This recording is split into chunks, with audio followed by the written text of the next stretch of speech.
పెళ్ళేంటి, తన పెళ్లి మదన్తో ఏంటి అనగానే, ఏంటి నోరు లెగుస్తుంది, ఎందుకి పెళ్లి చేయాలనుకుంటున్నాను, చేస్తాను, అది కూడా నా కొడుకు నేనిచ్చే చేస్తాను, తనకి వరస అయినవాడు అనగానే, ఇందు ఆంటీ అనగానే, ఇదిగో ఇందు, నేను ఏ విషయంలో కూడా ఇప్పటివరకు నా నిజస్వరూపం చూపించలేదు.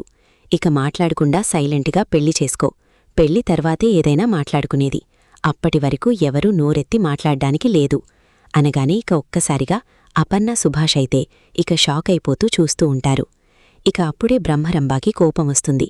అయ్యో ఏంటి, ఏం మాట్లాడుతున్నావు రేఖా, నీ కొడుకునిచ్చి ఆ ఇందుకి పెళ్లి చేయడమేంటి, ఆ ఇందు చదువులేనిది, నీ కొడుకు చదువుకున్నాడు, అలాంటిది వాళ్ళకి పెళ్లి చేయడమేంటి అనగానే, చూడు వదినా, ఆస్తి మన చేతికి రావాలంటే ఖచ్చితంగా నా కొడుకునిచ్చి పెళ్లి చెయ్యాలి, అప్పుడే ఆస్తి ఎక్కడికి వెళ్లకుండా మన గుప్పెట్లో ఉంటుంది.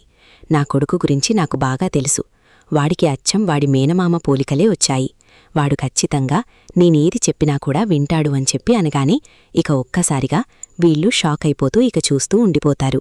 ఇక మదన్ విషయానికి వస్తే అచ్చు గుద్దినట్టు సేమ్ టు సేమ్ రాహుల్ని తీసి ఇక మదన్లాగే ఉంటాడు.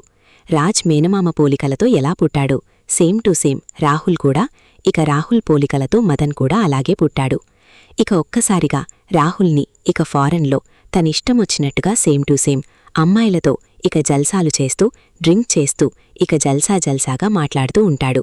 రేయ్, నేనిండియా వెళ్ళిపోతున్నాను, ఇక అక్కడికి వెళ్ళినాక మన ఫ్రెండ్షిప్ అంతా కూడా ఇక ఆన్లైన్లోనే అనగానే చుట్టువైపులా తన గర్ల్ ఫ్రెండ్స్తో ఎంజాయ్ చేస్తూ, అదేంటి మదన్, నువ్వు వెళ్ళిపోతే మేమందరం ఎలా ఉండేది అనగానే, ఏం పర్లేదు డార్లింగ్, నేను మీకు అప్పుడప్పుడు ఫారిన్కి వస్తూ ఉంటా, మీరందరూ కూడా నా గర్ల్ ఫ్రెండ్సే అని చెప్పి ఇక మాట్లాడుతూ మొత్తం మీద బాయ్ బాయ్, నేనిండియా వెళ్ళిపోతున్నాను అని చెప్పి ఇక ఫ్లైట్ ఎక్కడం జరుగుంది.